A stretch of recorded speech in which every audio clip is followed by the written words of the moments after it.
Now, we have a problem in this country. Because of so many things from the pandemic to, well, the Biden fiscal irresponsibility, and the simple fact of that you moved in millions of criminal migrants into the country, we have a homeless problem in this country. Now, it's affecting many areas, and I've already covered some of those areas, but there's been an article that I've seen that you folks need to hear about. This is dealing with Homewood, Alabama. Now, this is a suburb of Birmingham, Alabama. Not exactly a hotbed of homelessness in most cases. They've only got like a population of just a little over 27,000 people. Like I said, not a hotbed of homelessness. But now they're having problems where, let's just say, some of these homeless folks are acting a fool and it's affecting children. It's affecting the public, and the city of Homewood has refused to do anything about it. So, before I get into into what exactly is going on, hit like, hit subscribe, because I cover state, local, and federal issues when comes to the government. This is a local issue, but it's also a national issue. Not a federal, but a national issue, because we need to figure out what to do with all these homeless. I'm sure that some of y'all have some extreme ideas. Others of y'all have some, oh, let's work from our heart, but still, it needs to be talked about. So, hit like and subscribe, and let's get into this story. Howdy, y'all. This is Paul, the Redneck Thinker.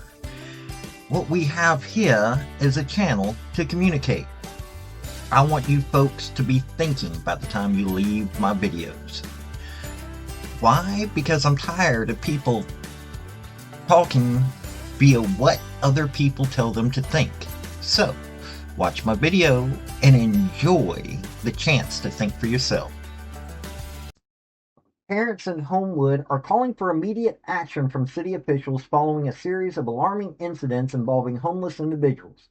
A proposed ordinance to address homeless encampments failed to pass on its first reading. Residents have reported a flasher confronting a driver downtown, an alleged sex offender bathing in a local creek, three fires at homeless encampments, and a man experiencing a mental breakdown in Central Park.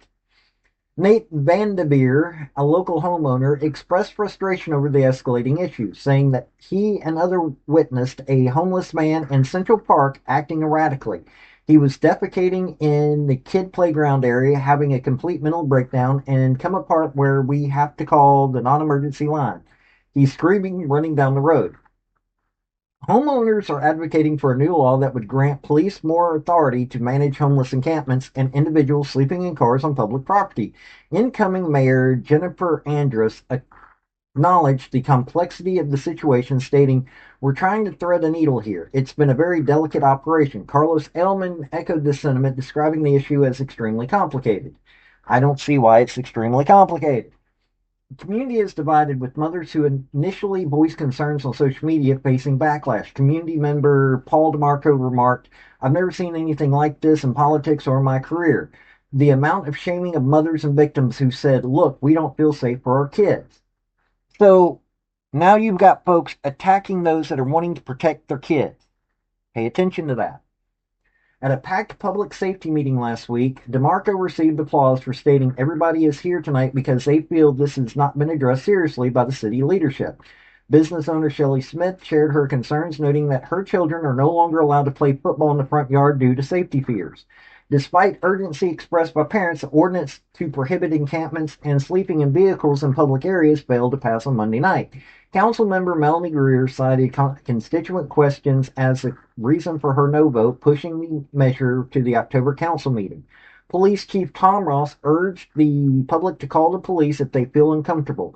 "We have to increase our presence in Edgewood in particular because we do seem to have an increased dealing with these individuals in the last few months," he said. Chief Ross emphasized the balance between public safety and compassion, citing a case where they found a bed for a homeless man, but he would not go. Some people don't want help. They don't want to go to the Foundry or Jimmy Hill Mission because they have rules there. Okay, so something needs to be done about that. If these homeless folks don't want to do anything, well, you hear what they're doing and people aren't feeling safe, so something needs to be done.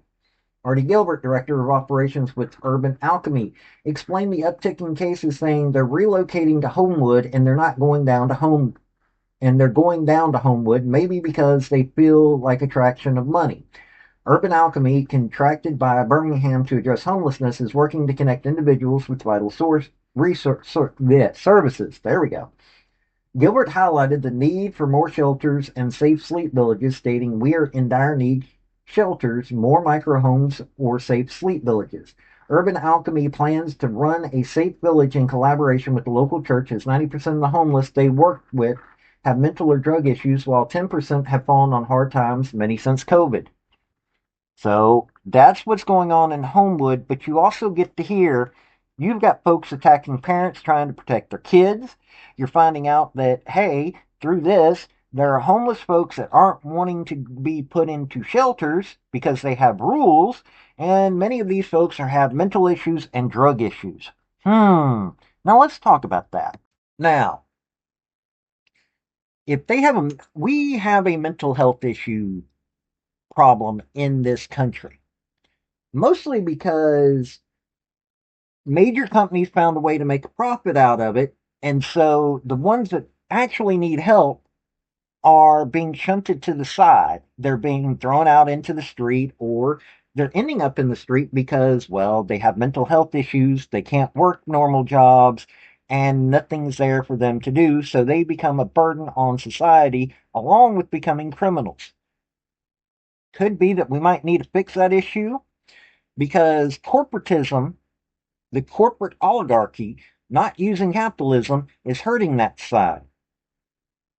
You've got folks that have criminal issues, criminal background, and they're ending up homeless. You've got folks that don't want to go into shelters, period. So criminals and those that don't want to go into shelters because there are rules, that's a police issue. There needs to be laws made to fix this issue. Now, those that have fallen on hard times that actually want to work, yes, we need to find them work. Period. Now, it's already being done because you're getting rid of those that took their jobs that were working for less money. So that's being worked on. But we need to work on this from a legal standpoint. And as read there, you can't get your city government to work on it. Maybe it's time that we start forcing these city governments to work on it. Maybe it's time we start forcing the state governments to work on it. Maybe it's time we get the federal government to start doing their part. In other words, all three working together and actually making a solution that actually ends a crisis, because it's becoming a crisis, because this is a criminal activity that's going on here. But you think about that. This has been Paul, the Redneck Thinker. Y'all have a good day now. Bye. So, folks, that's the story that I wanted to bring you on this video. And I just wanted to say thank you again for coming by. Well, hit like, subscribe, comment, all that fun stuff if you don't mind. Help me out. So, y'all have a good day now. Bye.